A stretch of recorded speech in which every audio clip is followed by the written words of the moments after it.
Welcome to The Craft. I'm your host, May Globus. This podcast is a collection of intimate conversations on artistry, mastery, and life with talented, passionately curious creatives and entrepreneurs. Most are dear friends, some are those I've admired from afar. I hope you enjoy these conversations, this exploration of the humanity that connects all of us, as much as I do having them. Thank you for being here and for listening. Ben Smith has been a sought-after creative mind for over 2 decades. His brilliant marketing instinct and eloquence is balanced with a philosopher's soul. Ben has a moral compass that few possess, but many respect. He grew up in Hamilton, Ontario, skateboarding and trying to find his lane in the world. Then he found himself in the corporate world in his 20s, all while becoming a father at the age of 23. After a long stint as an executive in the real estate world, Ben struck out on his own in 2016, starting his own firm, Kinsman Marketing Partners. In this intimate conversation, we explore his winding career journey, what it's like being a father to 2 girls and 2 boys, the places where he's still a work in progress, and more. Ben Smith is a rare human and worth everyone getting to know. Ben Smith, welcome to The Craft. Thank you, May. How are you? I'm doing well.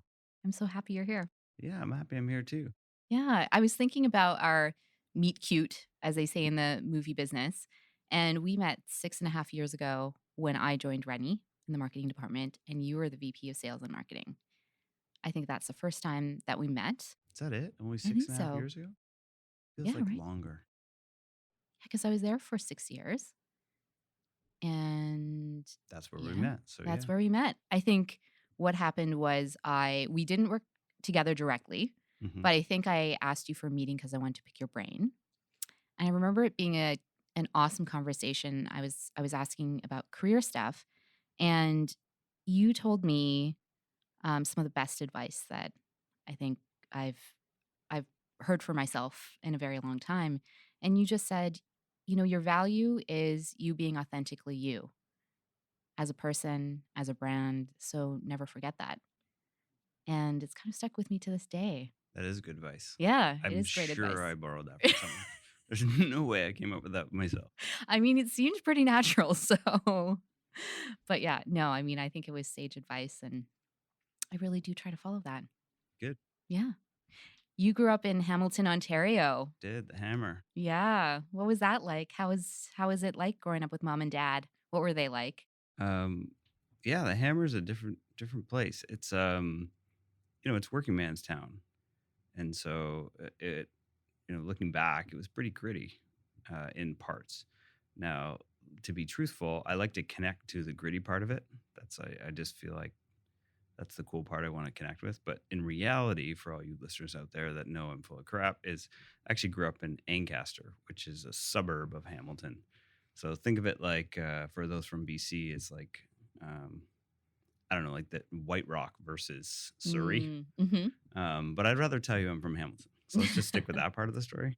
Okay, we'll stick with that. But yeah, I mean, Hamilton's great. It's, as my mom will tell you today, it's up and coming. There's lots of great stories growing up about Hamilton. We had the mob when I was a teenager. That was still a story. I don't know if it was really still going on full bore, but Like an Italian mob? yep. So there's Oh, lots of Italians in Hamilton, and as many Catholic schools as there are public schools. So you sort of had your friends from the Catholic schools, and then you had your friends from the public schools, and lots of Italian families, and you'd play the Italians in soccer. And definitely, I laugh when I moved here because I thought everyone's like, oh, North Burnaby, that's where the Italians are. I'm like, they're not Italians. There's like 4 of them. Whereas Hamilton, there's a lot of Italians. But Yeah. And what was mom like? What was dad like? mom and dad. So mom's an interior designer, and dad's a chiropractor. So I kind of grew up with, I guess, a little bit of science, a little bit of creativity, and yeah, mom of 4 boys, and she probably never wanted any, given that she was a interior designer and always wanted a girl to dress up and do creative things with. And she got 4 boys. And so I'd say, with that said, I was probably the girl of the family, or the closest thing to it. So I learned how to sew and cook stuff. And You were crafty. yes, apparently I was. So I kind of resonated with those things. And ended up in real estate development. So, and always sort of related and enjoyed the interior design and architecture and creative sides of that. Mhm. Um, And what were you like as a teenager? I mean, you were skateboarding and yeah, I was conflicted. I think probably I didn't know it at the time until I kind of moved out west and I started seeing other things, which didn't happen until I was in my 20s. Um, but yeah, I don't think I realized that I just wasn't fitting into the world I was in Hamilton. So um, I needed these other avenues, and I just didn't know they existed. Um, I loved the mountains, which I didn't know was like I was into skiing and stuff, but there wasn't really mountains in that zone. First time I saw like a real mountain, I think I was actually it was 13. My parents took us to Calgary, and we did a trip to like Banff and Jasper, and I was like, this is what yeah, I those are want. majestic, Yeah, the this Rockies. is this is what I'm into. And then I didn't really go back. I went to Jackson Hole when I was 16, but didn't really get back to the mountains until I was 19. Mm, I dropped out of university. But um, yeah, I think I was sort of just struggling to figure out how I fit into the world as a teenager and, having a very kind of working class experience. I grew up middle class for sure, but definitely within the Hamilton context. I just wasn't exposed to a lot of stuff until I left. Um, and Yeah, I think I grew up, like I said, I grew up in this family of four boys, and so I was trying to figure out where I fit. Like the whole competitive jockey thing, like I didn't do so well in that. I mhm, It actually made me quite uncomfortable, and so I was a good athlete though. So I'd start playing sports, but then I don't know, there's something about it, and I'd always end up quitting. And I think that's why those individual sports kind of fit better with who I was. mm, Um, so that was kind of themes, I guess you could say. But I had a good group of friends and tight crew, and it yeah. was good. And then did you move to Toronto after that? So you left Hamilton, went to the big city, and is that where you started to get into No, not at all. marketing? Actually, I how did all that go? I trying to think. I went to university, and I was always very practical too, right? So I went to university and I really hated school. So I had this idea that I was going to just try to get through it as fast as I could for the least amount of money. And so I stayed at home. I went to McMaster, which is in Hamilton. Um, and I hated my first year. I took business and I just hated all of it. And it was my own bad choices, right? I should have tried to go away and do something, but I just had it in my head. I'm just going to pound through this. And then when it's done, it's done. And so I lasted a year and then I was like, this sucks. And so I dropped out and moved to Fernie, BC with a buddy to just do a season skiing. And so that's when I was like, whoa, this is like, there's a lot of other stuff going on. And then I chased a girl to Switzerland or to Austria. And so partway through, I had sort of met this girl in the summer in the Muskokas in cottage country. And we became really good friends and we weren't dating or anything. And, but then we kept staying in touch. And then when I was in Fernie, we kept talking and she's like, hey, why don't you come here? And so I was like, okay, yeah, I'll do that. So I bought a 1972 Westphalia from the local drug dealer and drove it across the country with some buddies and barely made it across. And got home. I think I bought it for $2,500 and sold it for $2,800 because it was a BC Volkswagen. And and then I took that money and bought a plane ticket and I went to Austria. And then the girl and I ended up dating when I got there. And then long story longer, I married her and we have four kids. But that's sort Shout of out to Julie. yeah, exactly. So that kind of I guess from that experience, we went to Austria. We hung out there, came back, worked in the Muskokas again, and I was like, okay, I guess I got to go back to school. And so, it's like, how do I graduate as fast as possible? And I was kind of on the fast track.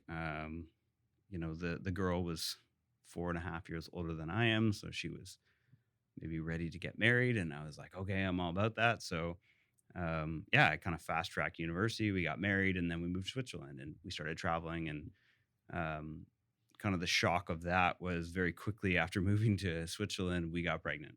Mhm. And so then we came back and it was like, okay, now I got to get a job and care for a kid. And You were That's how 21, right? I was 21 when I got married.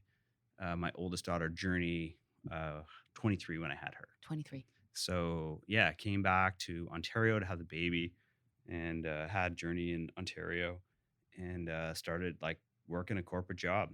Mhm. And at that point, I commuted a bit from Hamilton to Toronto, and I just hated my life. I was like, this is the worst ever. You were at an agency, right? Yeah, it was one of News Corporation's companies, Mm. and it was in marketing. Mhm. And growing up as a teenager, I always worked at skateboard shops and ski shops and snowboard shops. And so I kind of knew retail, and somehow I found a way through somebody I knew that there was this retail job, and I was able to like create a resume that made it look like I knew what I was talking about related to retail marketing. But truth be told, I really had no idea. Mm. And so I got this job, did it for a year, and in that time, yeah, I just realized I do not want to commute. And we moved to Oakville, which is sort of closer to Toronto, but still brutal commute. Had a baby, um, and then on the work front, I met a guy who was kind of a mentor, and he started a software company. And so I went to work for him for a year, and there's a whole bunch of stuff that went on in that time. Our oldest daughter ended up having a disability and having a surgery in the first 6 months. My brother died, who was 16 at the time.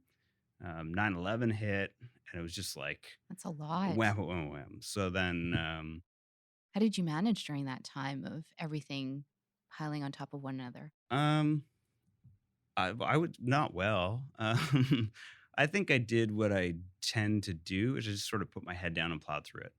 And we just sort of held our breath and kept going. And my wife Julie, she's from BC, and so in the software scenario, the plan was to move to California, and we were sort of taking steps to do that. And then when 9/11 hit, and basically my brother died, we had our second child. Oh, sorry, let me back up. So Journey was born in April, had her first brain surgery in October.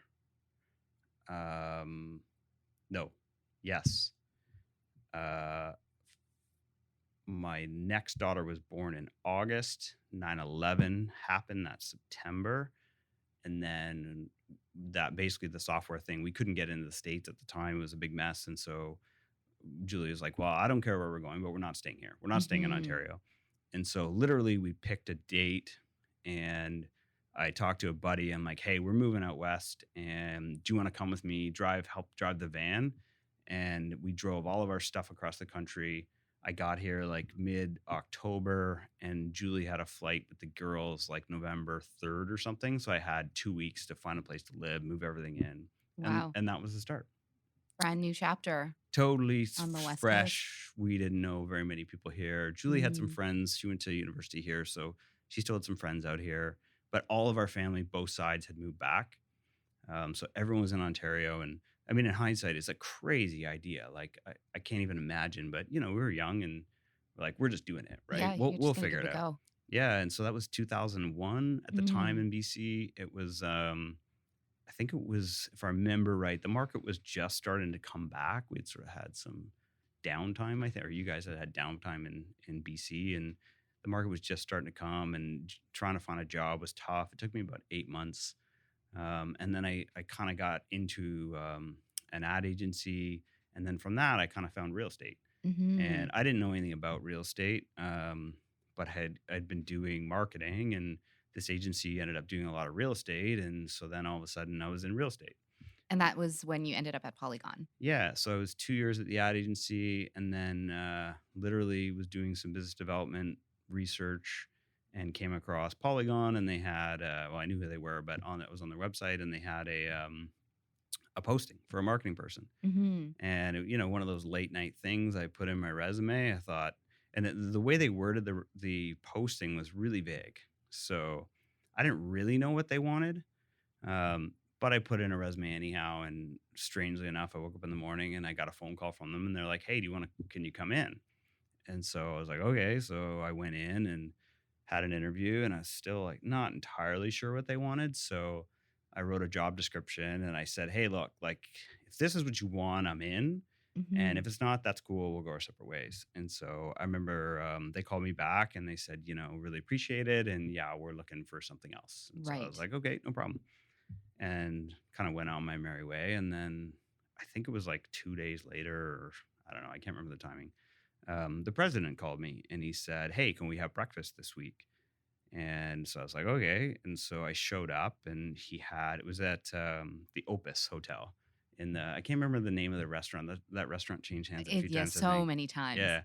But it used to be in early 2000s, it was a great restaurant spot. So we met there and he had my job description and it was printed out and it was highlighted. And he just started going through it line by line. And I must have looked confused because he's like, you're probably wondering why you're here. And he said, well, our VP of marketing just quit. And do you want the job? Wow. And I was like, okay, yeah. And so they checked my references and I got the job and started a long, long career in real estate. So, Right. yeah. I remember you once saying that, just to go back to marketing in general, Mhm. that you're either a marketer or you're not. So what do you mean by that? Do you think that to be a really great marketer, it's an inherent skill? Yeah. I mean, I think there's different sides of marketing. Um, some people I know are very good at just managing projects and they can manage budgets and schedules, and that's probably not me. Um, but I think what I understand, and I'll backtrack. I told you kind of fast forwarded through it quickly, but my university career, I did a year of business, dropped out, and then when I went back, I did my entire degree in a year and a half. So total, I was there 2.5 years. And the way I did it was when I went back, I had kind of this baseline of business. But I just decided the only way I'm getting through this is if I take what I want to take.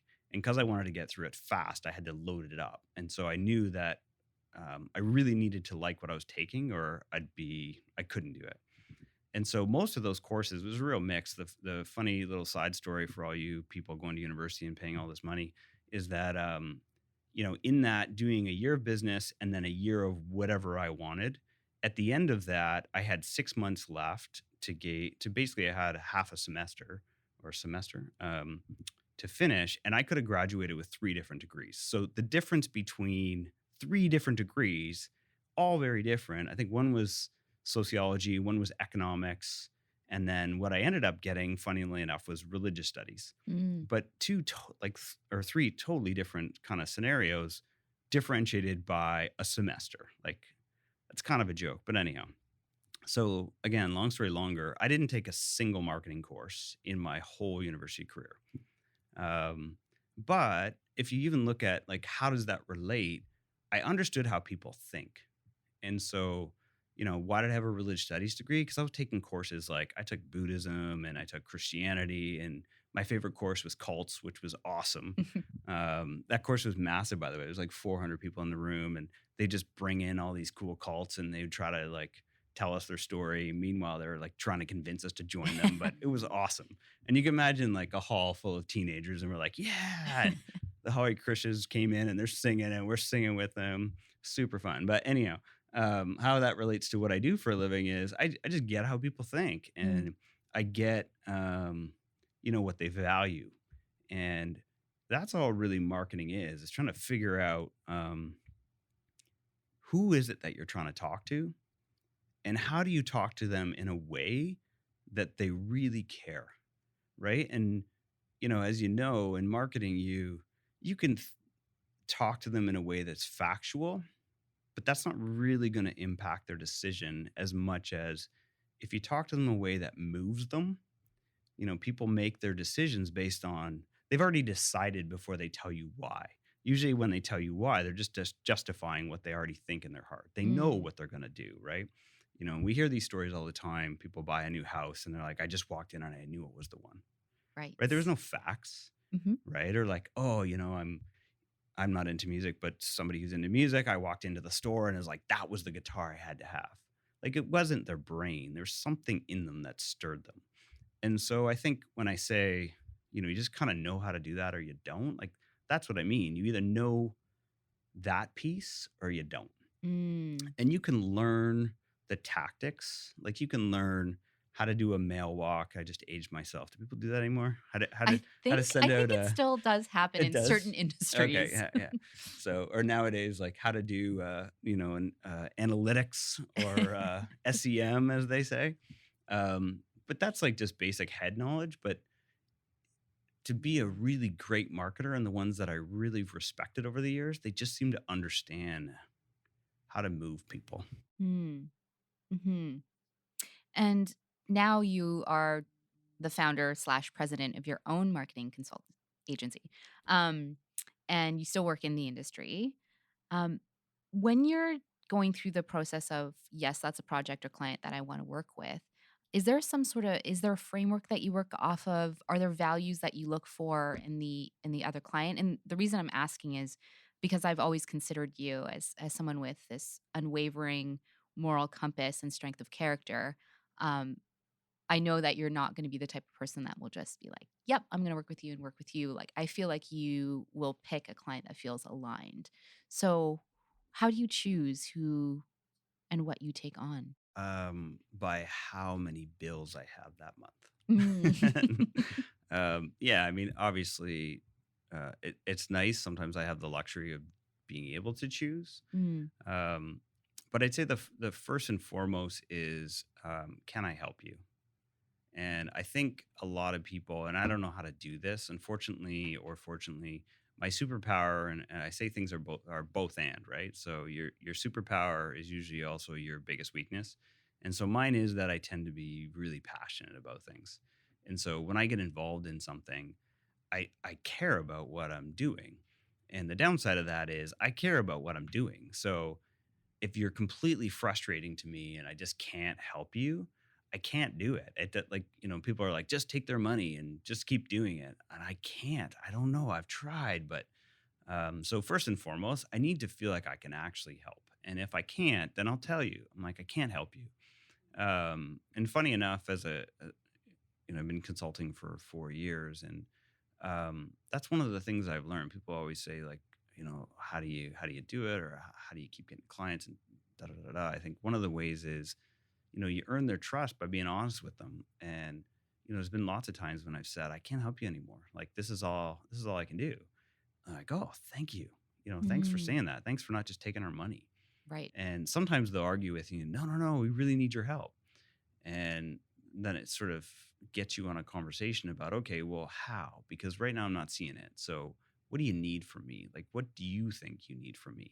Mm. And help me help you, kind of thing. Other times it's like, yeah, you know what? You don't need me. You should go work with this person.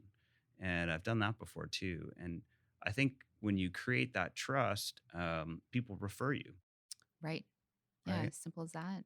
It's really that simple. Mhm. Um, so yeah, Honesty and integrity in yeah. your work.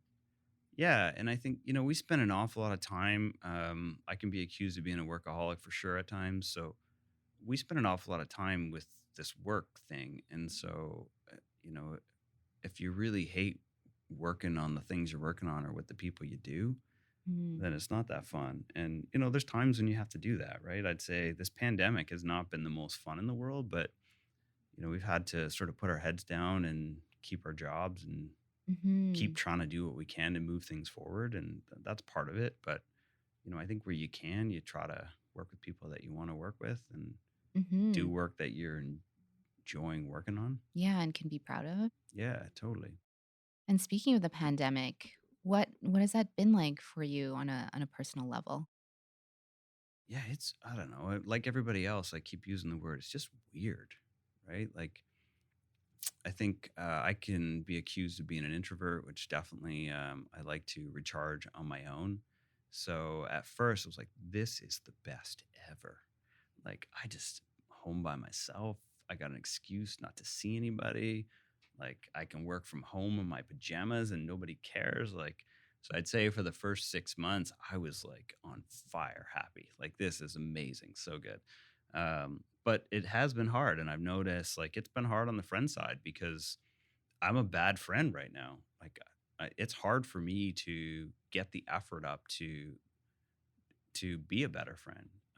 It's pretty easy to be like, "Hey, I haven't seen you in a while. Let's go for a drink." And right now, like you can't really do that, especially if you've been a bad friend, you haven't seen that person for 6 months, and now they're out of your cohort, right? Right. So yeah, I would say I'm trying to navigate it and figure out how do I challenge myself to maybe not do what my natural habit is, which is just to cocoon. Mm, Um, which was again easy to do when we thought it was going to be over in 3 months.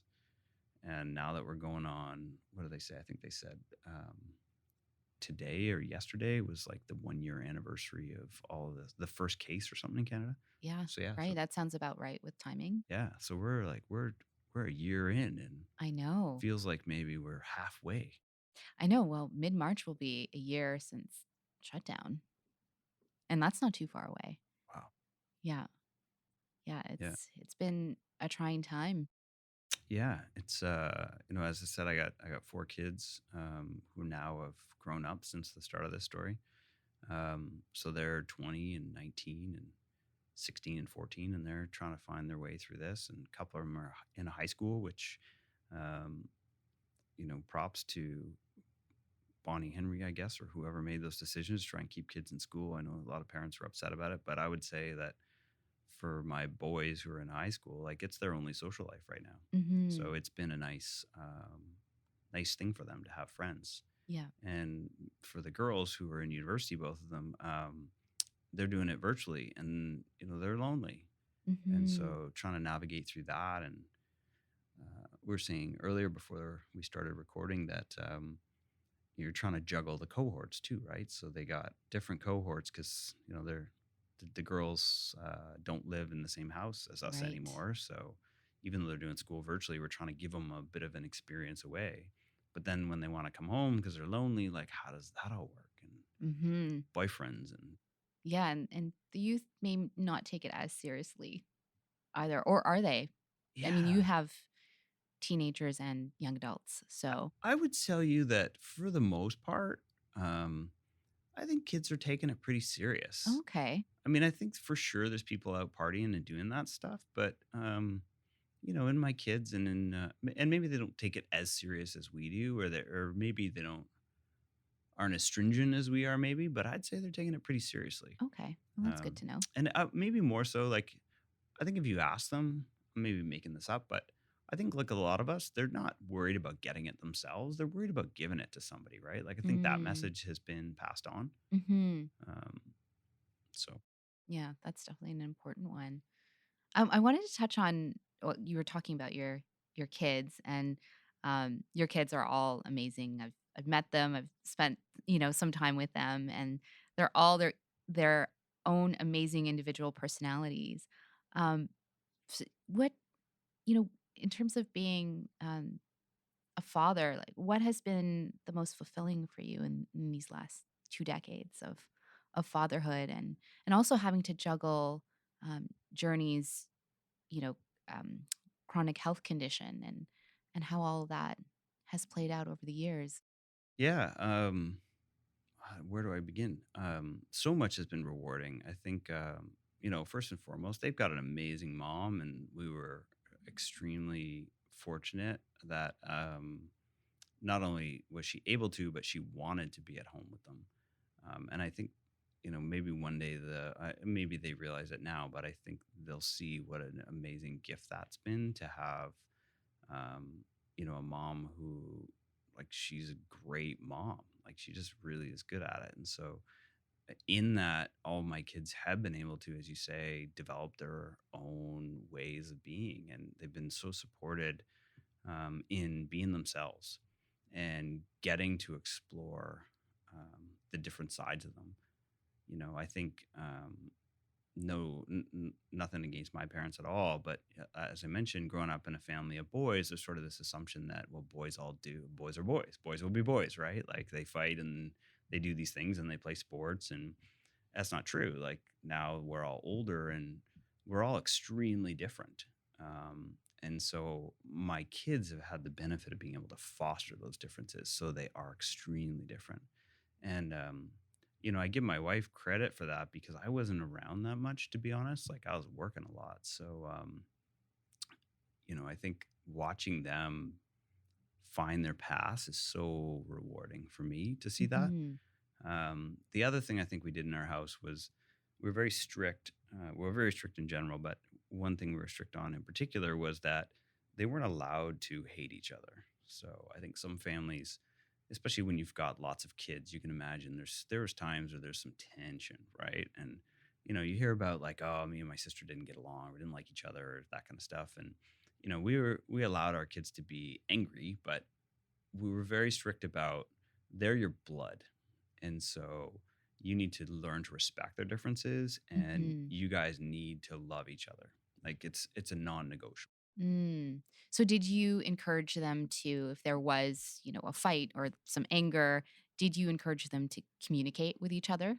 What Totally. that Yeah, and sometimes that means they got to take some time and have some space, and that's difficult when you got four kids and they share rooms. So that, I've got two girls, two boys in that order, and so the girls shared a room, the boys shared a room. And so, yeah, there's definitely times where they needed their space and that kind of stuff, but it wasn't, we always made them come back to it. And, my wife, especially, she put in the time. And for those parents out there, like it's exhausting. And most of the time you don't follow through. It's because you're tired, right? And it's because you're just like, you yourself don't want to deal with it. And my wife just put so much time and effort into all of it. Like if anything, I'd be like, I just can't deal with this. I'm so tired. And she wouldn't do that. She'd be like, okay, well then I'm dealing with it. Mhm, mhm. And so yeah, like they've worked through stuff and they haven't always gotten along, but that's super rewarding now to see they've got each other's backs and they Yeah. like my girls especially, they're living in different spots right now, but they'll like go over to each other's places and they talk. And they're extremely different, and same with Mhm. the boys are extremely different, but yet they cheer for each other. And You can tell that they enjoy each other's company I think for the so. They're most probably part. listening to Yeah. this and they're probably laughing like, you're so clueless. Yeah. No, probably. I mean, it's only been a few times I've been in their presence, but, I do remember being in Tofino and just watching your family's interaction and thinking that it was just really loving. Yeah, I think yeah, they're great kids. They're really empathetic, and I think we force them to be empathetic with each other, which then help them to have to practice it on the daily to learn to Mhm. be empathetic to others. And so, that's rewarding too, where I learned so much from my kids. Like I'll get angry, and I'm from Hamilton, right, or Ontario, so I've got that Ontario road rage, and they'll be like, "Dad, calm down. It's okay. Like, Mm. don't be so mad. Maybe that person's had a hard day." You're Mhm. like, "Oh." Right, But right. yeah, I mean, so much reward within all of it for sure. Mhm. I'm wondering, now I'm going way, way back to growing up with, um there were 4 boys, right? Yep. In total. Yep. Was it an environment where, you felt growing up that you were able um, to talk about your feelings No. or share your feelings?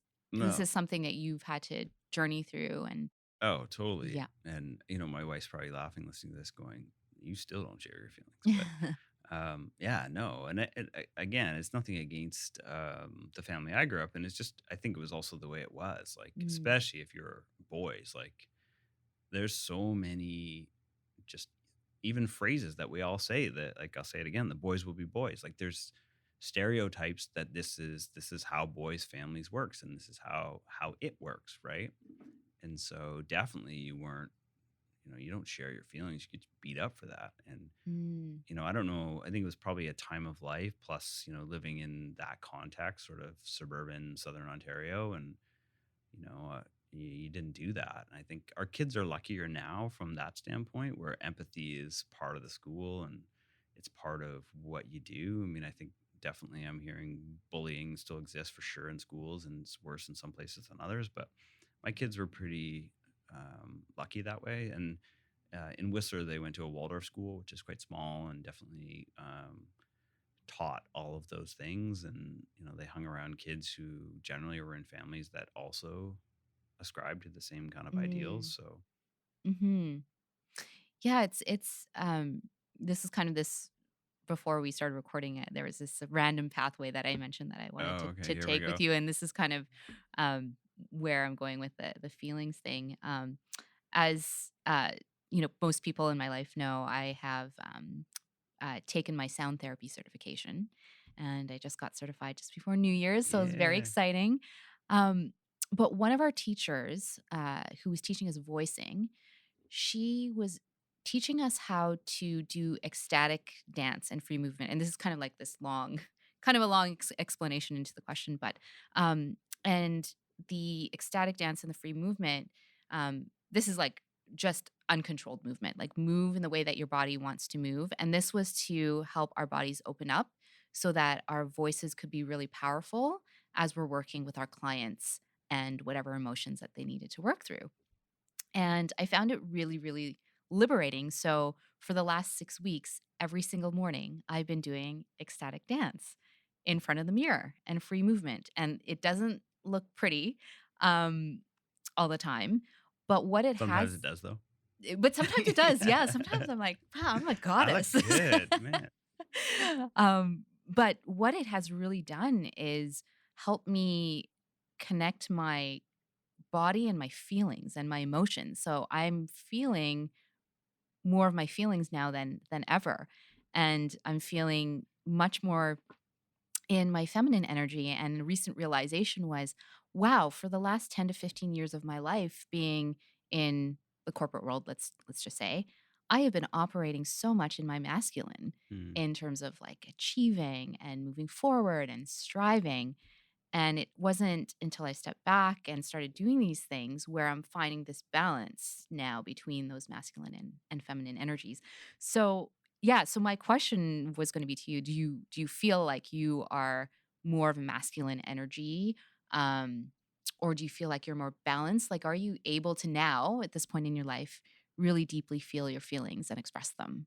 Oh no, I'm still as disconnected Mm. as ever. I say that jokingly, but it's true. I mean, I think I, feelings are tough, and there's a lot of stuff in there, right? So, depth of feeling, like that's a big topic. Mhm. I would say I definitely am aware of it, and I definitely see what you're saying. Like the corporate world doesn't want you to feel, and sometimes you have to not feel to get through it, which is really challenging. Um, and I'd say I've gone through waves of that. So as you know, in between going out on my own and working at Rennie, I took a sabbatical. Mhm. And I would say that was amazing. And every day I'm like, how do I get back to that? How do I retire? But one of the reasons why it was amazing is because there was so much I was holding in to just do my job, right? And just to get through and keep grinding and all those things you said. Like you're in an ecosystem that is striving. And, I'm personally a driven person. And I'm pretty aspirational and have high expectations. So those can be really challenging on a person if you're in an ecosystem that's like constantly promoting that. And I'm not saying it's entirely negative. There's a lot of positives that come from that, but then again, it's the both and. So, after years and years of doing that, you can get yourself pretty disconnected, and I'm very guilty of that. Um, I'd say so. That year was awesome, and it was really great. And then when I got back into working on my own, I was pretty good at balancing it, especially in the first year. But I was probably working like I don't know 20 hours a week or something, so it was a lot easier to do. Mhm. And I find again, it's harder now, and I'm having to come back to it because I realize how disconnected I've gotten again. And how do we get there? Well, we just start grinding again, right? Like things like pandemics or bills. And the last 2 years in real estate, just maybe for your listeners, resale has been quite good. But in what I do, which is working with condo developers, the industry kind of shut off, or the market sort of shut off in 2019 before the pandemic, and then it's been hard through 2020 as well. So I found that in grinding again just to keep up and doing this season of life, you get disconnected from those feelings again. And Mm. so definitely is something that I've become more aware of again. Mhm. Maybe too late, but having to come back to that. So I definitely Right. hear what you're saying. Yeah. Do you have anything that you do to bring yourself back? No. No. Still work it's a work in progress. Yeah, I think Yeah. what do I do? I think it's just trying to get aware. So Mm. trying to watch habits, I think the easy sign is what are the things you're doing to numb?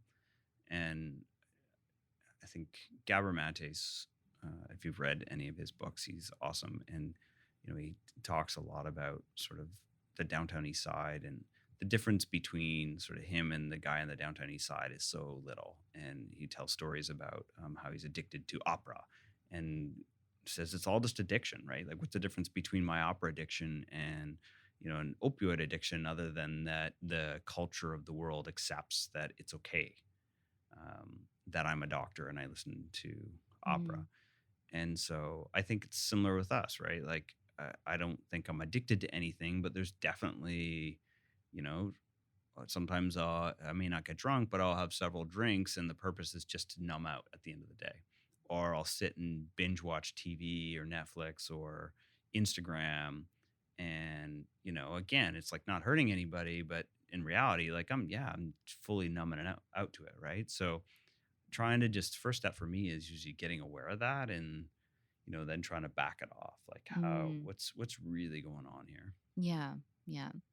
And then the other thing I'd say is, and I'm not great at this, but you got to get back into nature. And for me, that's usually going up the mountain, snowboarding, or Hmm. I'm an old fart, but I still in the summer like to try to roll around the skate park, and it's just getting into air, right, and Oh, grounding absolutely. yourself. And Yeah. The other day, I took a break from working at home. I went into Pacific Spirit Park and I was following a trail and I just felt this pull to cut right into the forest.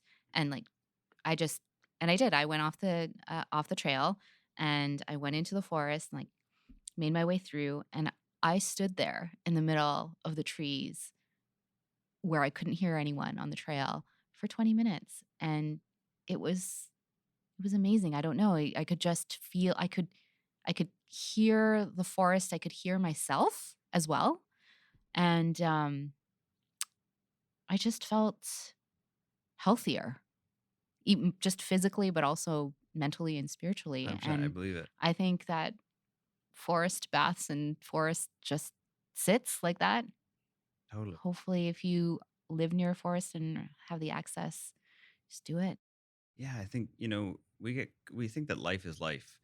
And, if you think of how this whole corporate world that we live in, it hasn't existed like this forever. Like, Hmm. it's a very small part of life that this kind of way of doing things have existed.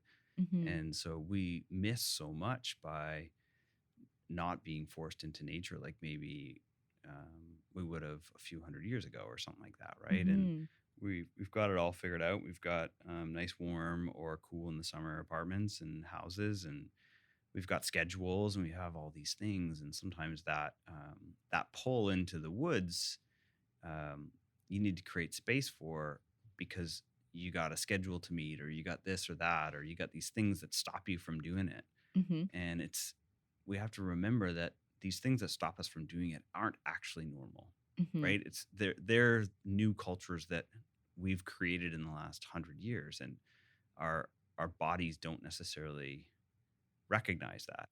Yeah, actually, you saying that reminds me of something my traditional Chinese medicine doctor said because you know at when I started seeing him, I was still working in real estate, and he kept on telling me that the way that we live with all these condos, he was saying that it's very unnatural for our bodies. It's not we're not meant to be in these confined boxes. And, from his point of view, it cuts off our energy, our life force, and our chi. So, yeah, it was always very fascinating because um, whenever I would go to see him, at one point it was is weekly, and he checks your pulse and he looks at your tongue, and he was always encouraging me to get out of the rat race, and he was saying that it was doing something to my body. Yeah, I believe it 100%. And, it's I also am conscious of the fact that it's a pretty privileged thing for us to say, Mm, to think that we can get out, because there's a lot of people that, yeah, you got to pay your bills. Like, it's for this sure. challenge, right? Of how do we make time for it? How do we change the way we do things? Which I can tell you, like, what I haven't figured out is I had to fully stop and be on sabbatical to do it. And what I haven't figured out coming out of sabbatical is the balance of how do I be in it and start to create good habits around that balance, Mm. which is really difficult for me to do, Mhm. because it's easy for me to switch into just driven and, if there's work to be done, let's do it. Like, and to try to shut that off without fully shutting it off. Like I seem Mm. to be all or nothing. It's a real challenge for me to do like both. Mhm. Mhm. Hmm. I'm just conscious of the time here, so I have 2 more questions for Yeah, go. you. Um, the first question that I have is what's the one thing that you wanna do for yourself over the next year? Oh man. Um, that's a good question. We don't have a lot of time left, so I won't give it a lot of thought. So I'll give you the first thought that came to my head, which is one of the things I started doing right away. Actually, somebody we both know. I call her my super coach, Karen. And Mm, so Karen's a executive coach. I think she's in San Diego. San Diego. I'm not she even. is. Yeah, I'm not sure where anyone is anymore. And she's been amazing, and she's been such a helpful tool for me. So I've re-engaged with her, and I'm really trying to I've been aware that I am disconnected, and I have been working so hard the last couple of years and just surviving that I'm trying to break myself out of that. Mm, And one of the big things that I'm working on is uh, I wouldn't say I'm an angry person, but anger in particular. And so part of that thing I was saying earlier about that both and with me, where I get really passionate, I'd say one of the things is I can hang on to what you might call anger, and so I'm just trying to figure out how that works, right? mm, Like how do I still give it my all and keep all the passion that's so great and that I think makes me really good at what I do, without also hanging on to that same reverse effect, which is the frustration. And again, I call it anger. Anger is maybe not the right word, but you know what I mean. mhm. So yeah, so that's something that I'm trying to do this year. Okay, and have you been able to do that and feel lighter? Oh yeah. Mm, Yeah, I mean, it's a working progress, but a big plug for Karen. She's amazing. Even like the first few things starting to look at. I know I'll give the group one little taste. Is she's really helped me see that anger is awesome. Like anger is just an alarm, and that it's when you hang on to the alarm that doesn't make any sense, right? It's kind of like if you woke up in the morning and your alarm's going off and you didn't turn it off, you just put it in your pocket and you carried it around all day. mm. And that's what we do with Yeah. anger. Whereas we have to start seeing, no, anger is telling you that something's wrong. And so you have to acknowledge the alarm clock, hit the snooze button on it, and then ask yourself, like, what needs to change? Like, Mm, why is this coming up? Why is the alarm sounding? And just that little simple thing has mhm. been so good and caused this, kind of digging into a whole bunch of other layers. But Right, right. We must be on the same wavelength. I was listening to a podcast earlier, and it was talking about uh, emotions that we may consider quote unquote bad, like anger or anxiety. But the podcast was saying the same thing, or the guests on the podcast were discussing the same thing, that these emotions aren't bad; they're alarm bells yeah. for what needs to change. Yeah, I think, you just made me think of another thing. My friend Stace says, we have this thing where we think we can't be happy and sad. Like we think they're opposites. Mm, And there's a lot of emotions like that, right? But why can't we? Why can't we have carry sadness and be happy, hmm right? Like why can't we laugh like at a funeral? Like it's that idea, right? mm, And so, but we want to categorize and like segment and then do all these kind of things. And because it's just easier yeah, and to do it that way. sometimes we just have to let them know. It's just, oh, I see you. Yeah, I see you happiness. I see you anger. Mm, I see you whatever. mm. Final question. All right, make it a good one. Don't screw it up. No, I won't. With the work that you do, what is it that you want to leave behind in this world? Oh man, these are hard questions. I don't know if I have anything in particular.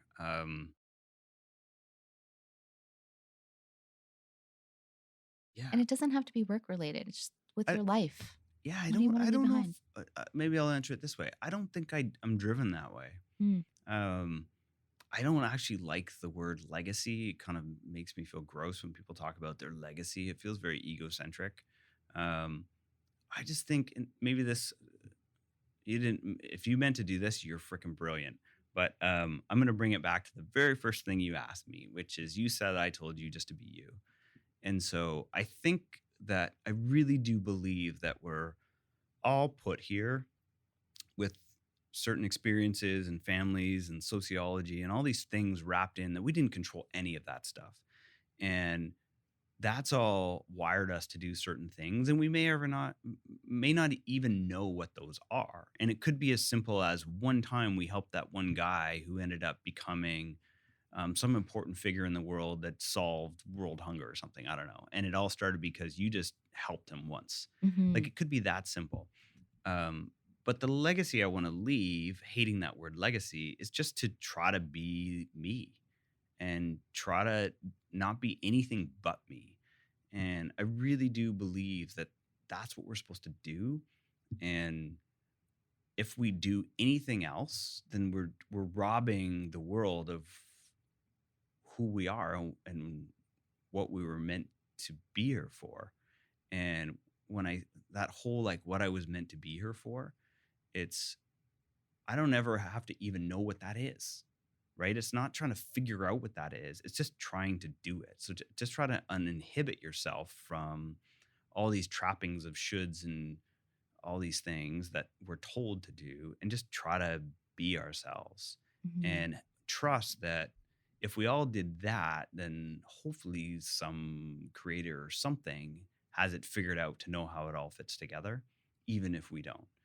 And, when I said that to you about marketing, I think that's why I say I get marketing. I think that's all we do with brands and with companies. We just say, what were they supposed to be? What is this company meant to be? There's a bunch of experiences, there's time, there's people involved. When you put all those things together, what are they meant to be? And I think when companies mess up is when somebody comes in, usually a consultant, and says, this is what the customer wants. That's what you should be. Let's build our brand around that.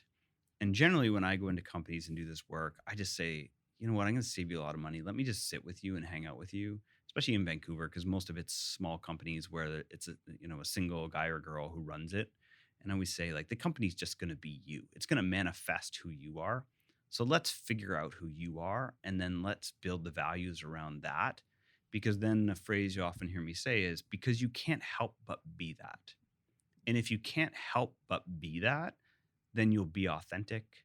People will relate to that. And yeah, there'll be some people that go, "Yeah, I don't need that."